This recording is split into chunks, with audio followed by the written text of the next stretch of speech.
Ladies, have you ever wondered why the perfect nice guy isn't so perfect after all? Today, we are peeling back the layers of the charm to reveal the complex world beneath that nice guy. Hi, I'm Amie Barsky, and welcome back to the I Come First podcast. My guest, Kevin Benavides, is here to unravel the mysteries of the nice guy syndrome while exposing the hidden truths that just might revolutionize your relationships. We'll explore the subtle signs, the unintentional enablers, and the shocking misconceptions that could be sabotaging your love life. So please prepare to shatter your preconceptions about nice guys and uncover the secrets for smooth sailing through the transformations of your relationship while still staying true to your own heart. Trust me, your love life will thank you. Let's welcome Kevin into the room. Kevin, welcome to the I Come First podcast. I am genuinely so excited for this conversation because I feel the listener can benefit from everything that you share that I've seen of you so far in our worlds together that we've been in coaching spaces and places, and then what you put out there on social media. So welcome into the room. Please do a brief introduction and we will get started. Thanks, Amie. Thank you for inviting me on. And I'm also looking forward to the conversation. Before I introduce myself, I want to say happy birthday to you. I feel special for being able to spend your special day together with me in some way.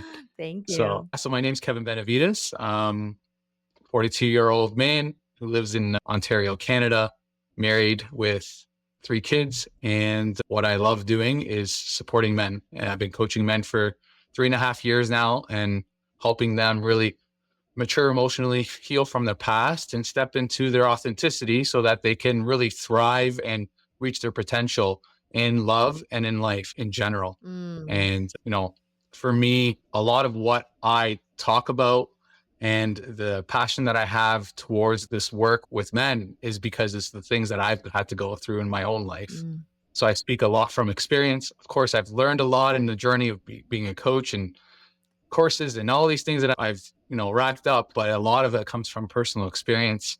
And now with a few years in coaching, I've learned a lot from coaching so many men and their experiences and what they've had to go through. And I'm grateful that I get to do this with my life at this point in my life, is to be there for other men to really be the best version of themselves for themselves, for the relationship, for their life in general, right? And so what I really want to acknowledge you for, Kevin, I want to say thank you so much for being one of the men who have been in the work and are doing the work and are now supporting men who desire to have that freedom in their lives of full ownership in their leadership, whether it's in their love and relationships or career or even in their health, whatever that is. I feel that the world is changing in regards to men getting into their emotional bodies and starting to know themselves on a different level. And so I so celebrate what you're up to. And I'm so grateful for all the men that you get to impact in the world.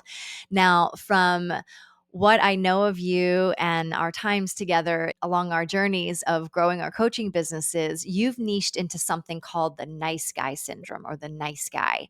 And so Right. for the women that are listening to this, that are wondering what the heck that is, what are some of the most common signs of nice guy syndrome? And what are healthy ways to address it without compromising one's own needs and boundaries at the same time?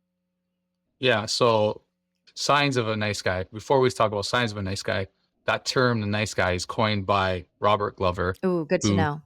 wrote the book, No More Mr. Nice Guy. And he's the one who coined the nice guy term. But if you break it down, you look at a different way of looking at it, it's people pleasing and or codependency.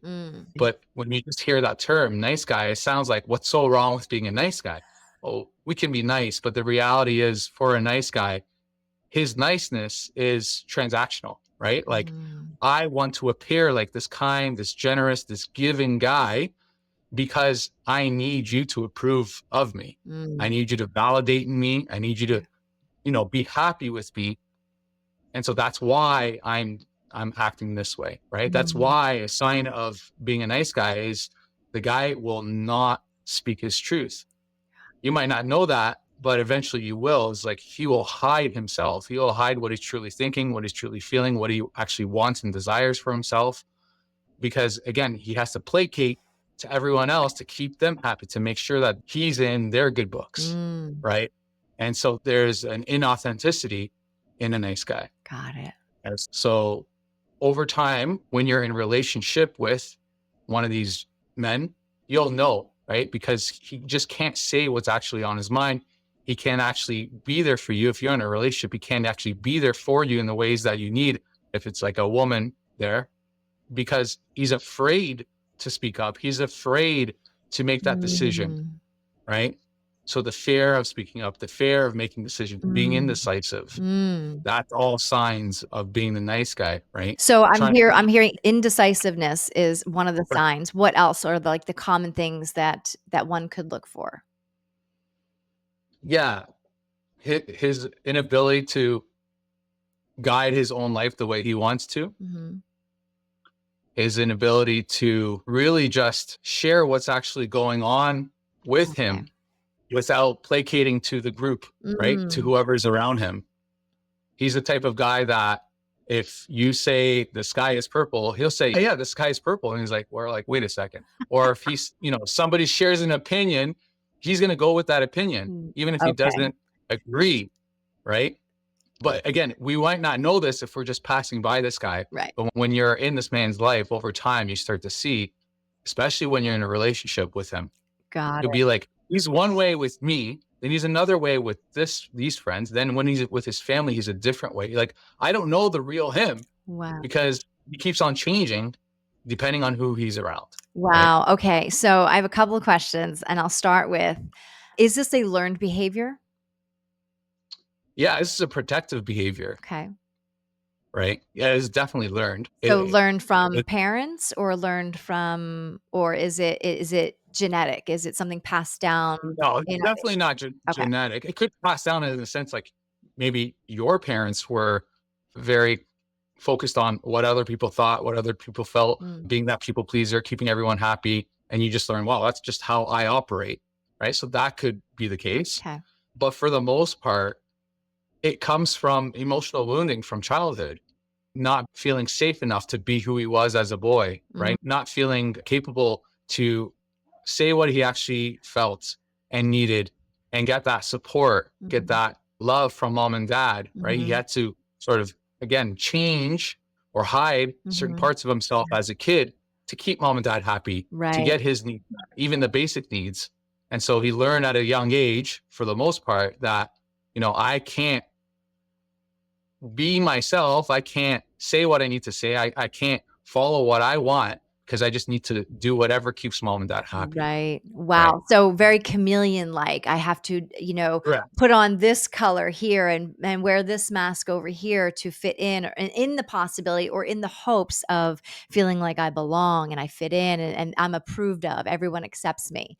And Correct. it sounds very similar to something that I call, with the women I work with, is good girl syndrome. We're the good Yes. girl. We Yeah. are doing our best to be perfect and poised at all times to make sure that we don't disrupt anything. And we're just like, okay, just the fly on the wall type of energy. And so it sounds like what's required for a man and a woman, in my opinion, and the clients that I work with, the beautiful women that come in and they want to own their voices. So it sounds like Yeah. in order to do that, there's a level of safety. And they didn't get that as a child. And therefore, that's something that they're probably unconsciously seeking now in adult relationships. And this behavior is so well paved and practiced that it's just there. And then it's that element of like, wow, where's the safe place for me to show up fully? And I believe that it's also, as much as, yes, the partnership gets to feel safe and a trusting space, and the safety within self needs to also 100%. happen. So Has to it's a come, both has to and. come from there. Say again. Yeah. It has to come from within. Yes, Yeah. the safety in the relationship is very Hmm. important, Hmm. but regardless, that man still needs to feel safe to be anywhere in his life and to be himself. Yeah. Right. At the core is like, it's not safe to be me. Yeah. Right. Hmm. And the reality is what ends up happening is because since, childhood or teenage years, you haven't been you because you've been, again, whatever everyone else wants, whatever they need to keep them happy, I'll do, or I'll say, or I live in alignment with that. they lose themselves. And so a lot of men that I coach, they're at a point in their life where they've literally lost themselves in the sense that Mm. I don't know what I want from my life. I don't Mhm. know what I need. I don't know what really matters to me, what I value. They're lost because they've been following everyone else, because it's like, okay, if I just do what everyone else does, I'll keep them happy. I'll Mhm. feel safe. Mhm. Right. And a lot of these guys, they don't see this at first, is that it's all about safety, right? A big piece is about safety. They literally don't feel emotionally safe Mhm. to bring forward what's true for them. Yes. Is there something that happens in their life where that light bulb goes off that they're convinced that something needs to change because they're so confused? Is there a traumatic event that usually happens, or is it a shift in career? Like, what is in general? Is there something Mhm. particular that most men come Yeah, to I you think, and say, "I'm going through this right now," and then yeah, they uncover the nice guy? Because I can't imagine they come to you and be like, "Hey, I'm a nice guy, help me get through this." They might come in for something else, and this is the correct. underlying thing. Yeah, for sure. There's something else was, the relationship is about to end. Ooh, My wife has threatened to leave. And in the midst of that stuff that's going on in the relationship, he's learning about himself. And that's when he's like, oh man, that's me. And that's sort of where I come in with my content, is to help these guys to really see, oh shit, yeah, this is how I've been showing up yeah. in my life, in my relationship in general. And so I think it's, yeah, relationship issues Mm, that wakes them up to be like, mhm. yeah, I've been like this Yeah. for a long time. I just didn't realize it. And now I can see the after effects of it, right? The consequence of it. I think that's the first and foremost. That is the thing, is for me, is like the relationship piece, Yeah. where relationships are not working. And the reason why is because, they just haven't shown up in the way that actually creates the connection and makes the Mhm, partner feel safe, and mhm, just be able to like connect at that deeper level. Because mhm, again, I need to hide a lot about me. mhm. And so over time, that just doesn't obviously work, if you want an actual healthy relationship. But Absolutely. the relationships is one. And I think just in general, yeah, I think some men just get to a point maybe in their 30s. I haven't really coached many in their 20s, maybe one or two, but like me in their 30s or in their 40s, where they do come to that realization just in general. It's just like, I've done everything I've ever wanted. Like, I Mm, got the degree, I got that job, I got married, and I'm doing all these things, but yet I'm still not not fulfilled. Like, happy. I'm not happy. I'm not like, Yeah. why isn't it that I feel like I've made it? And then when they look at it, it's like, because I didn't follow the path that I wanted, right? Mm, I haven't been able to actually be myself and do the things I actually want to do, because I have been following someone else's path, or I just don't know. Because again, I've been mhm, following else's path. I don't know who I am, mhm. right? We call it like the midlife crisis, right? When you hit in your 40s or so, and it's like a lot of guys in that point, they're just like, yeah, like I've missed this whole chapter of Mhm. my life and I don't even know where I'm going moving Yeah. forward. And that's sort of where things start to come together for these guys to really Mhm, realize how mhm. they've been showing up. And Yes. if they're this guy, they're like, yeah, that's how I've been. I've been this type of guy. That absolutely makes sense, and that goes for a lot of women that I work with, to be honest, and self included. Kevin, I followed a trajectory of what I was told to do or what we're supposed to do as women. You get married by a certain age, you start a family, you have a career. Like, these are the steps you take, and this will equal happiness. And very similar, I walked down that path and I got to it and I was like, what? Like, who am I? I'm so just unsatisfied, and my body was experiencing extreme anxiety, Mm. overwhelm, depression, sadness. A lot of anger was coming up, so all of my emotions were like surfacing, and I was in such confusion. I was like, what is happening? And then that's when I started on my journey. It was one of the paths that I walked down, was getting support in my emotional well-being.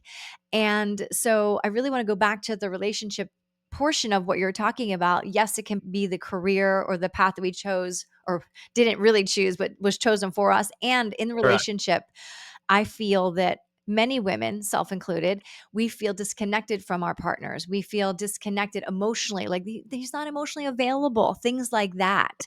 And so I'm only imagining that as a man chooses to do his inner work and walking down this path, first off, I wanted to say, what might a woman unknowingly reinforce nice guy behavior in relationship, and how can they shift that approach to encourage authentic communication? Because what I'm hearing is that's the disconnect, is they're not communicating, they're not available, they're not fully expressed because there's that Correct. fear of it's not safe. I think I'm not saying all women do this, Right. obviously. It's not, but shaming, right? Ah, Shaming their partner yeah. for not opening up. Or if they did open up at some point and then using that against them. Yeah.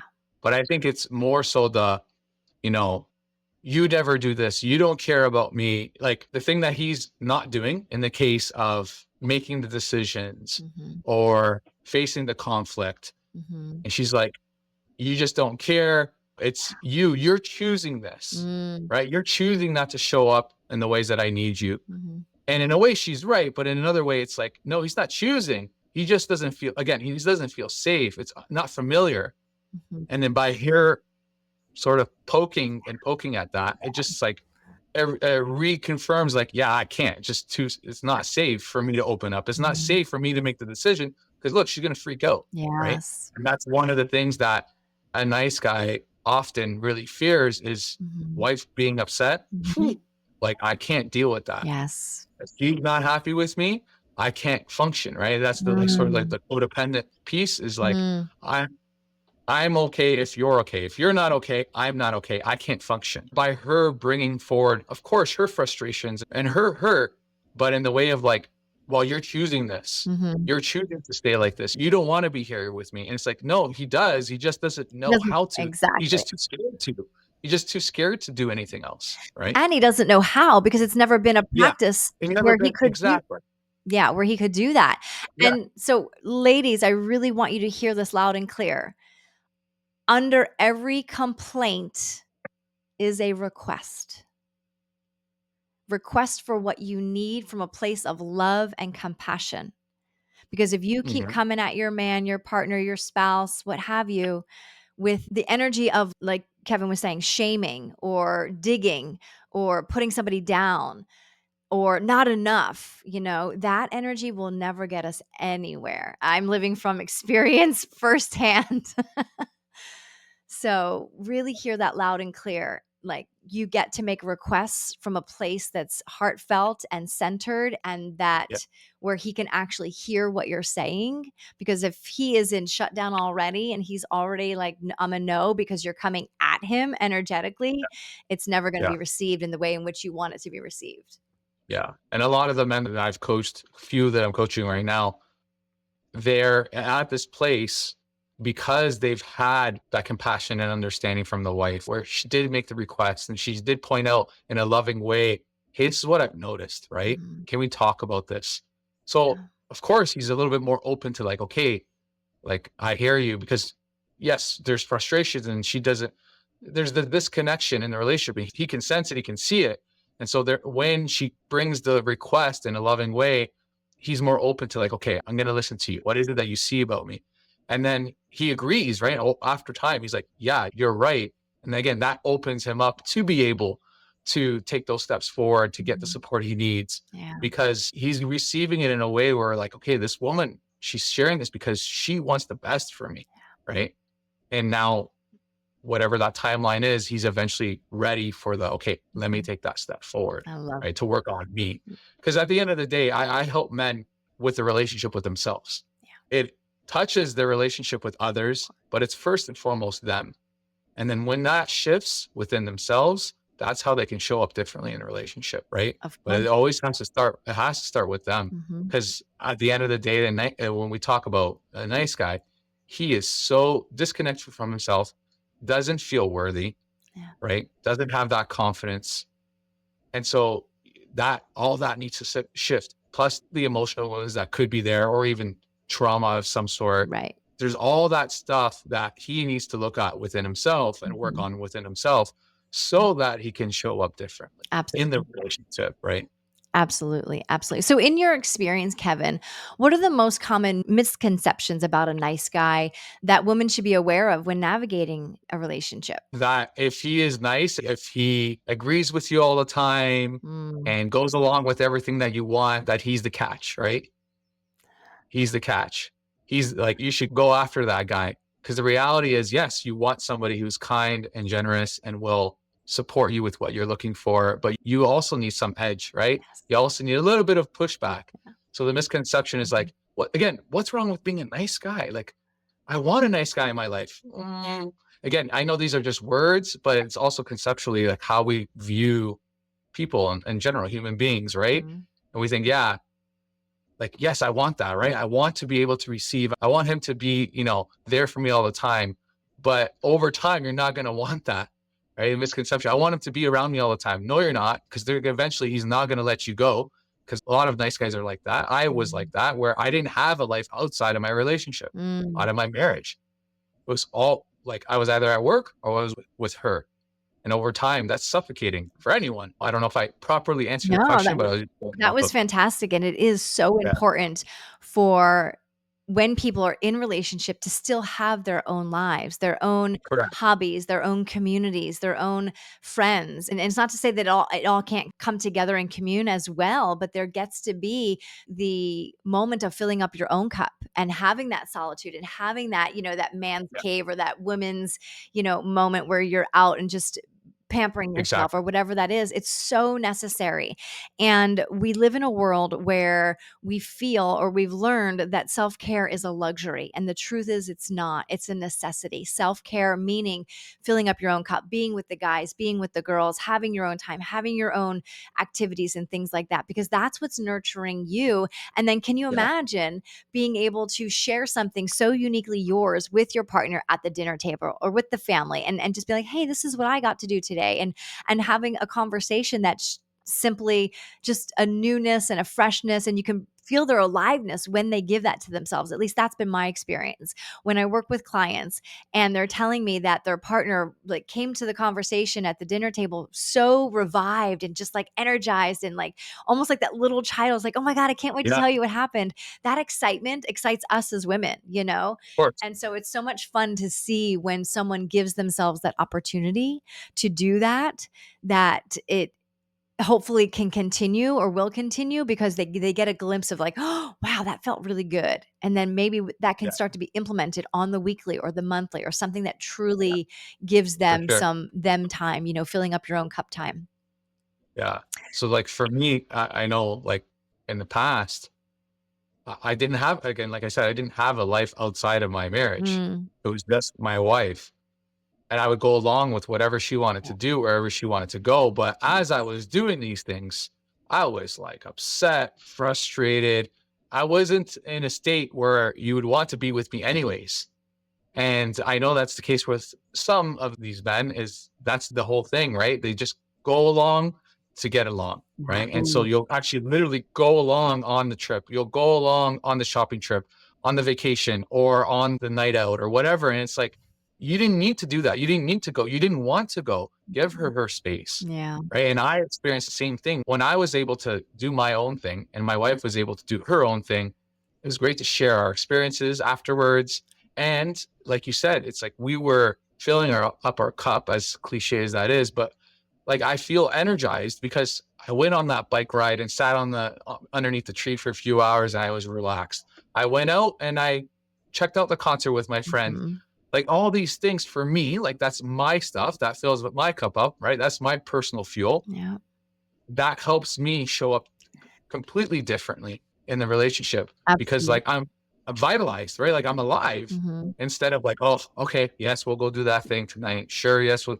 It's like, no, you have to have, and that's the whole thing, right? It's like a lot of nice guys are the codependent, and so it's like we just mold, we just Mhm. become whoever she is in a Mhm. sense, and that's the losing yourself, right? You Right. you lose everything that's true for you and that's good for you Mhm. in that dynamic, right? So, That totally yeah, and resonates. And what I feel we really wanted to emphasize here is to be able to do that without feeling guilty, without yeah, the guilt of like, "Oh my god," and so you're out and doing your thing, but your mind is not there. Your mind is worried about what's happening at home, or is she gonna get mad, or is this gonna happen? And yeah. it's really about having those beautiful upfront conversations with each other so that it is crystal clear, so that when the event or the outing or whatever it might be happens, it is completely guilt-free. Yes, 100%. At first, the guilt will be there. Even with the conversations, I know from experience the guilt will be there. It's pushing through the guilt and still doing the thing. Mm-hmm. But eventually, I think it's also by doing your thing. So whatever you're going out to do for yourself, whether it's going to the gym or going meeting up with a friend or going for a bike ride or whatever the thing is, when you come back and you realize everything is fine, she's happy or the kids are doing like everything was fine while you're gone, that helps sort of like anchor in, oh, it was okay for me to leave. Yes. Right. Because like for me, the story was like, I'm so guilty because now they're at home miserable. Bad things are happening. Right. And that's just the story I'm telling myself. It's like, I should be here because I have to be there for them or for her. Right. And the So reality is like everything survived that, like they survived, they're fine. And so I think that's sort of like the afterwards over time, it's like, look, the guilt is gone because like, you know what? It's completely fine. yeah, I'm laughing Yeah, because it's like sometimes we think the whole world revolves around us and that is everything's gonna go exactly to it. shit if we don't stay and, you know, Yeah. we control everything. And it makes me laugh because that's the truth is life is still gonna go on and everything is gonna be fine. And we get to realize that and working through that guilt is a part of the healing process. And Yeah, so for sure. Kevin, how does a man's journey to overcome nice guy syndrome typically affect the dynamics of a relationship? And what can a woman do to navigate this transformation to support him while maintaining their own emotional well being? Yeah, I think one of the things that pop up as soon as you started asking that question was there's going to be a resistance, right? Like, because you're used to, as much as maybe you don't like your man to be the way that he is or was, there's a part of you that's come to like it, right? There's a part of you that's gotten used to it that is like, oh, yeah, like, this is good, right? You're not used to him saying no to you or just making a decision and you're going to have to go with it, not saying making a decision that's against you, but I mean like that sort of thing, right? So there's going to be that urge to push back Mm-hmm. and know that that's going to be there and just say the same thing I tell the men that I coach that they're in when they're in relationship is get ready for her to resist your change, right? Resist you Mm-hmm. standing up for yourself, Mm-hmm. for you saying no, for you doing the thing that's right for you and not choosing her Yeah. once, right? There's going to be a pushback, right? Yeah. So get ready for that either side. An additional thing is if you know he's had a hard time making decisions, instead of forcing him to make the decision or excluding him because you're used to like forget it. Like I'm not even gonna ask him because he's not gonna do anything anyways. Invite him, right? Mm-hmm. Invite him to make the decision. Encourage him to make the plans to go out on the day. Like these are all things that he has to start showing up and making the decisions and being able to lead. But you can sort of guide him, right? Like lovingly guide him to do so. Ask him. I think what's really powerful, and I've seen for a lot of guys that I've coached that again are married or in a relationship, is when they can share the experiences of the work that he's doing in the sense of like not making her do it with him, but like, Right. how was the session? Or, knowing that you just went to write this letter yesterday for, if you're doing this deeper emotional work, how was that whole experience for you? And getting him to open up and like sharing in the experience so that he's like not alone in it. Not Mm-hmm. if he didn't support, obviously he has Mm-hmm. support, but knowing that his partner, his wife, his girlfriend is there and Mm-hmm. like supportive of it. Mm-hmm. I think that's really helpful. Oh, can I Yeah. piggyback on that a little bit? Yeah, for sure. So, what I'm hearing is that as a woman who is wanting to be supportive of their partnership and their growth and all of that, to also be mindful of the space that they might need to start, Yes, to create that that's a safe great way of space, looking at right? it. So Yeah, instead of like, oh my God, I know you wrote that letter. Can you tell me about it? It's the invitation of when you're ready to share, I would love to hear how that went 100%. for you. That kind 100%. of thing, so it's not Yeah. they're like, "Oh my god, I'm on the spot now, she wants me to share this really deep stuff that feels really scary and Yes. challenging." It's that game of the invitation. And Yeah. and while we're doing that invitation, it's also, I feel, give them choice. So, for instance, if you want your man to set up a date night and you're kind of like, this is what I need and this is what I desire, and he wants to fulfill that need, sometimes giving him three choices and then he gets to pick one takes a lot of pressure off. takes a lot of Yeah. pressure off. Oh my God, I got to get this right. And I got to pick the exact spot. And so it doesn't become so much of a guessing game for them. They get to go, oh, one of these three? Awesome. Let's do this thing. So they're still practicing the decision-making part, but they're not feeling so much pressure on themselves. Yeah. I love how you put that there and all of that, all of that. And like for me, the choice to share, Mhm. right? Not forced to share. Right. And I say that to the guys. It's like, when you're ready, tell her a little bit about what we talked about or this thing that you're doing when you're ready, right? Mhm. When the time is right, when the circumstances are right. Mhm. Not like, tonight at 7 o'clock, go and tell her, right? Like, no, it's giving that choice because you don't want to be forced into it, right? It Mhm. has to be, again, it has to be, he has to learn what that authentic is to him, right? Mhm. What's real, what's true for him. It's like, okay, I'm ready. Could be he waits a couple of weeks to share this one thing, but it doesn't matter. He has to know when he's ready Yes. to bring things forward, right? And I want to add one more thing to the women that are listening. If you're finding yourself in a relationship dynamic that sounds very similar to what Kevin and I are talking about around the nice guy or even the good girl syndrome, I want to really just amplify for a moment that when we're asking for our needs to be met and they're not met right away, can there be so much compassion that the like Kevin was just talking about, the timing's not right yet, that kind of thing. And feel free to come back in maybe a week or so later, like give it some space and then come back in and keep inviting. Keep that invitation open and that gentle reminder. I think that also helps Yeah. because sometimes I'll speak for myself. I can get caught up in my analytical mind. Oh my God, well that was like a month ago. I can't bring it up now. That was like 6 months ago. I can't bring it up now. So keeping things on the table and just knowing that there's always an opportunity to talk. Yeah. And with that being said, let the man know what it provides for you. What does that Mhm. provide for you as a woman? It could be something so simple. And so really emphasizing on what it provides and how it helps you feel closer to your partner and it builds that trust. That to me is Yeah. priceless. Love it. Yeah. No, I love what you're saying.